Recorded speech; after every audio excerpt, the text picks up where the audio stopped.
And you mentioned, I want to go back, you mentioned survival school. What is that? For right. those of us who don't know. Well, we had to go through a lot of training because where we were going, there was a good chance that you could be shot down and or captured. Oh. So they had a survival school in Warner Springs down in the San Diego area, where you learn basic map reading, and you go on these hikes. You would learn to fend for yourself, to catch food, like set snares to catch wild game. Oh. How to dig for mussels and clams and stuff like that on a shore. And later, you had to go to this. You had to go to this training of live fire, where you were being basically crawling under concertina, which is kind of like razor wire, and people are shooting above your head, so live rounds because you can see the tracers.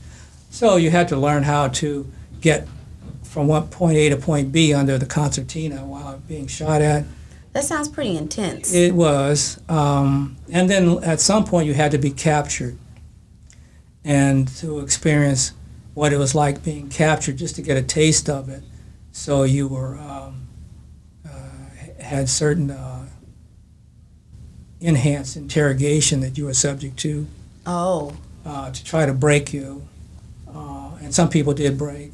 Really? So this wasn't like, oh, we're just going to practice. They kind of like put you through the real ringer of what that would be like and what to really truly expect. Exactly. Oh. Yeah. Okay. So interesting. That was that lasted. The survival school lasted. I think it was for like a week or 10 days or something like that.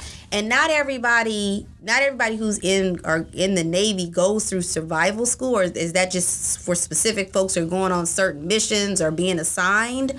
Well, I think, I don't think everybody in the Navy went through survival school. Just certain people going to certain units. Okay. And it was pretty humiliating because the first day when you were captured, they made you strip all the way. Everybody, you strip, no clothes. Oh, wow. And they said there's no rank here. It's they were trying to basically undermine the hierarchy, so that you could. They wanted to break you, so you would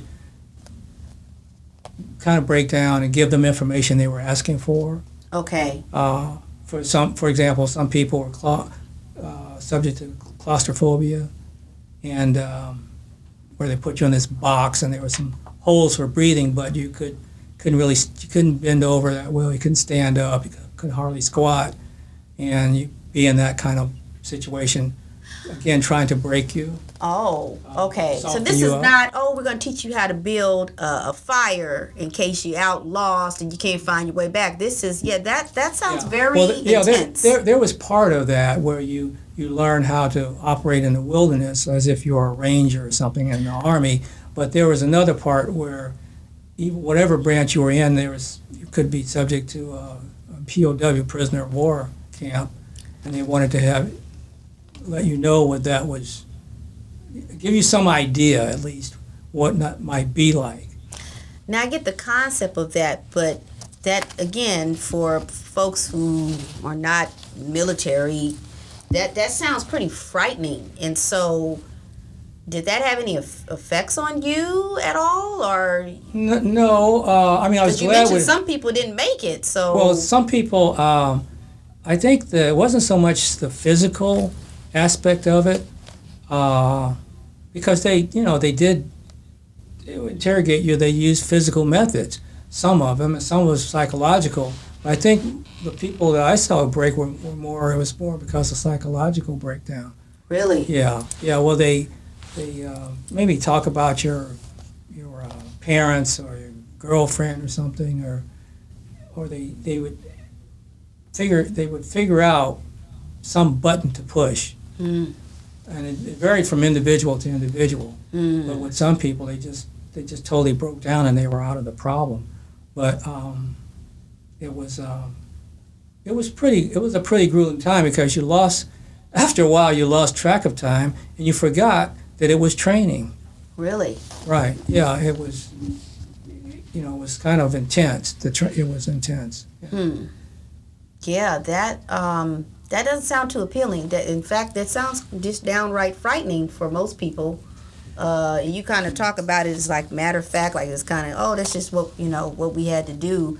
But that sounds pretty frightening for the average person. And so being locked in a box, or people playing psychological games with your head to see if they can break you. I mean, that doesn't sound like a situation that a normal person, would say, okay, yeah, I'll sign up for that. So that's interesting to hear. Right. It was a compound. They had guards, watchtowers with weapons, and there was concertina or barbed wire all around. So you were basically in a prison camp. And so the concept is to get you ready in case you're captured. And so I don't know. I mean, that just sounds like if you're getting ready to get sent off somewhere and then you've actually gone through this kind of like practice experience of being a prisoner of war, I would imagine that knowing, or at least having a glimpse of what that would possibly look like if it happened when you get to where you're going, would be a little unnerving. Was that? Well, one thing that was always in the back of my mind once I was on a flight crew was, if you're shot down, you have to get to a clearing or a landing zone for the rescue ship to come, the helicopter to come in and get you. Oh. But as you're making your way to the landing zone, or LZ as it was called, you're exposed. You're vulnerable until they can get to you. I mean, rescue ship would come, and they would come sometimes with a gunship for protection, or a rescue ship had a gunner. But that was the tricky part. So it was like, well, do I, remain hidden, or they're coming to get me, but I'm going to be exposed at some point. And if you're exposed and you're captured, you know what that is sort of going to look like, because they gave you a taste of that in survival school. Yeah. So yeah. That was always kind of in the back of your mind. Later on, was there folks that you knew or you had bonded with who were captured that you found out? Or no, we Okay. didn't have any people captured. We did have some people shot down, and one crew, the majority of the crew survived, and a couple of other crews, we lost crews, the entire crews. But so we they passed away, is what you're saying? Well, they were killed in combat. Okay. But no one was ever captured. Okay. No. Which I guess that means they trained you pretty well then. Most part, you guys moved pretty well to not end up in a situation. I guess that's the worst of the situation, being captured. So the fact that you're not able to say, okay, yeah, we had some folks that we think were captured, is I guess would be considered successful or a good thing. Well, we never lost anybody to captivity. No one was ever captured, but as I said before, we suffered casualties. Which is not good, yeah. Yeah.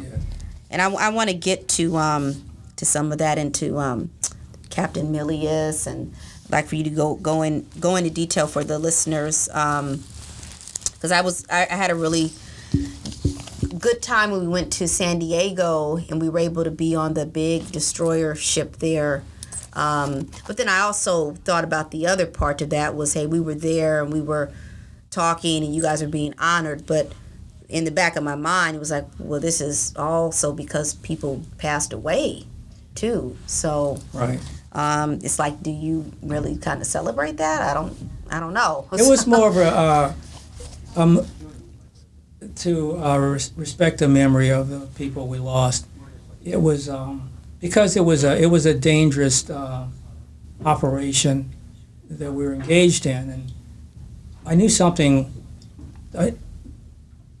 I had some questions when I first joined that squadron because you had to have special identification. Your hangars were off limits to everybody except for people who were in the squadron. Really? Our barracks was off limits to everybody except people who were in the squadron. And when we ate in the mess hall, we ate in a segregated area. Really? Yeah.